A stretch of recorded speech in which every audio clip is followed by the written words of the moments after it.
Before you made a single financial decision on your own, before your first job, your first credit card, your first rent check, you already had a money personality. You absorbed it at the dinner table. You picked it up watching how your parents reacted when a bill arrived, whether that reaction was silence, stress, or nothing at all. You inherited a relationship with money the same way you inherited a last name. You did not choose it. And most people spend their entire adult life acting out a script they never agreed to. Here is the number that should stop you. According to research from Cambridge University, the basic money habits that will govern your financial behavior for life are set by age 7. Not 17, not 27, 7.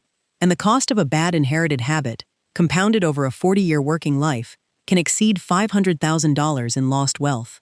Today we are going to name the 5 most common inherited money behaviors, run the actual math on what each one costs, and show you exactly what replacing them is worth. In dollars, not just in theory.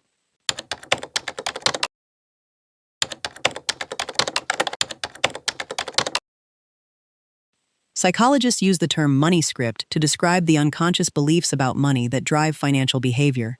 The research on this comes primarily from Dr. Brad Klontz, a financial psychologist whose work on inherited money beliefs has been published in the Journal of Financial Therapy. His studies identify 4 core money scripts: money avoidance, money worship, money status, and money vigilance. But for our purposes today, these collapse into 2 fundamental operating systems: scarcity and abundance. The scarcity script says, money is dangerous, money is scarce, wanting more is greedy, and saving is about protection from disaster. People raised in scarcity households, where money was a source of anxiety, where spending was always discussed in terms of what you cannot afford, tend to exhibit specific and measurable financial behaviors as adults. They underinvest because investing feels like gambling. They oversave in cash because the stock market feels unsafe. They avoid financial conversations because money equals conflict. And they consistently undervalue their own labor, which suppresses their income. The abundance script says, money is a tool, there is more available if you build the right skills, and investing is normal adult behavior.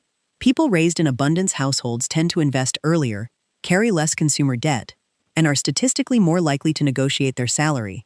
Here is the comparison that puts it in numbers.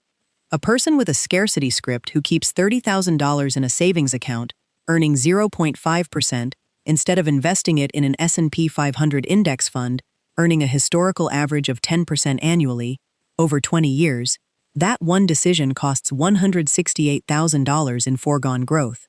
Not because they made a reckless decision, because they made the safe one, the one their childhood told them was right. The script you inherited is already costing you money. Here is where it shows up most, and where the math gets uncomfortable.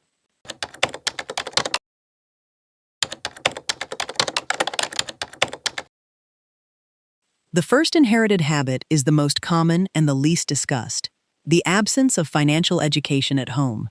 According to a 2024 CNBC and Acorns survey, 54% of Americans say their parents never talked to them about money in any meaningful way. Not budgeting, not investing, not compound interest, nothing. And the households where money was discussed were often doing so in crisis, when a bill could not be paid, when a job was lost, when stress was already high. What this produces in adult children is a behavior called financial avoidance. They know they should open a Roth IRA.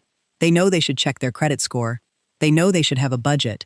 And they do not do any of it, not because they are irresponsible, but because the discomfort of engaging with money was hardwired early, and discomfort is the brain's signal to avoid.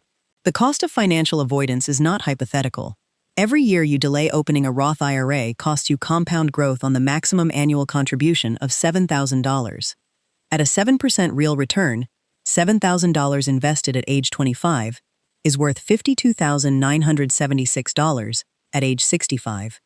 The same $7,000 invested at age 35 is worth $26,957. The 10-year delay costs $26,019 per contribution cycle, on a single year's contribution. Multiply that across a decade of avoidance, and the gap reaches into the hundreds of thousands. The fix is not motivation, it is structure. Automate the contribution, set it, and do not look at it. Remove the decision from the zone of discomfort, and the inherited avoidance loses its grip.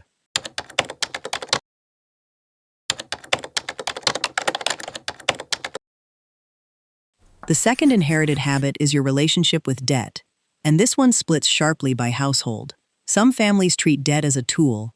A mortgage builds equity, a business loan builds income.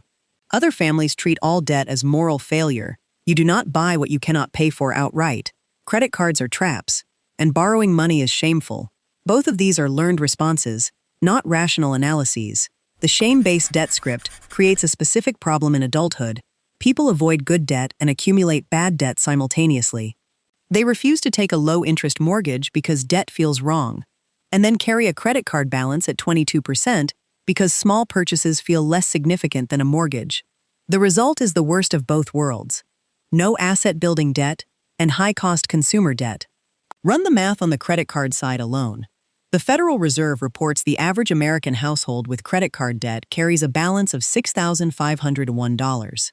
At the average interest rate of 21.5% in 2024, that balance costs $1,397 per year in interest, money that generates zero return and compounds against you. Over 10 years of carrying that balance without paying it off, the total interest paid exceeds $13,000. The household that inherited a clear-eyed relationship with debt, borrow at low rates for appreciating assets, never carry a balance on consumer spending, avoids that $13,000 entirely and invests it instead. Good debt versus bad debt is not what most people were taught. The next habit is the one that costs the most, and almost nobody connects it back to childhood.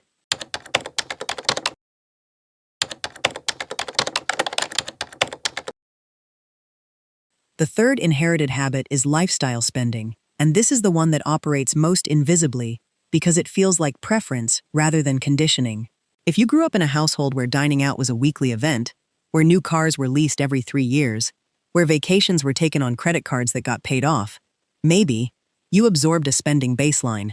That baseline is now your normal, and normal is the most powerful financial force most people never examine. Researchers at Ohio State University published a study finding that adult children's spending patterns correlate with their parents at a rate of 0.53, meaning more than half of your discretionary spending behavior is statistically predictable from your parents' behavior. This is not destiny, but it is inertia, and inertia compounds. Here is what the spending inheritance costs in concrete terms. The average American household spends $3,639 per year on dining out, according to the Bureau of Labor Statistics. If that number is $1,500 higher than it needs to be, not because the person chose it consciously, but because that was the household default, and that $1,500 is instead invested annually at 7% for 30 years, it becomes $151,828. One inherited spending habit, $151,000. The antidote is not deprivation. It is the single question, did I choose this, or did I inherit it? If the answer is inherited, it deserves one conscious reevaluation before you continue.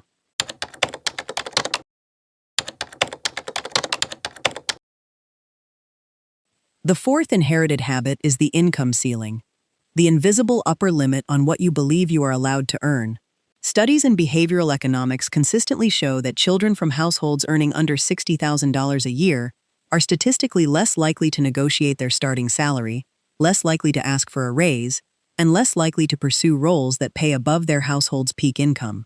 This is not lack of ambition, it is a calibration problem. The brain anchors to what felt normal.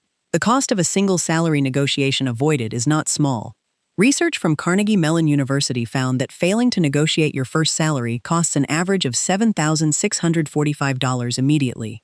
And because raises, bonuses, and future offers are typically anchored to your current salary, that initial gap compounds. Over a 40-year career, the cumulative cost of not negotiating that first number can exceed $600,000. The fifth habit is the emergency fund myth. The belief, absorbed from parents who lived paycheck to paycheck, that 3 months of expenses saved means financial safety. At 45, with a mortgage, children, and aging parents, 3 months is not a cushion. It is a delay. The updated benchmark for a 45-year-old is 12 months, because the average job search for someone over 40 takes 5 to 7 months, and a gap in that range without sufficient reserves forces high-cost decisions: credit card debt, early 401k withdrawals with a 10% penalty, or both. 5 habits, 5 inherited costs. Here is the number that ties them all together, and the one rewrite that changes the most.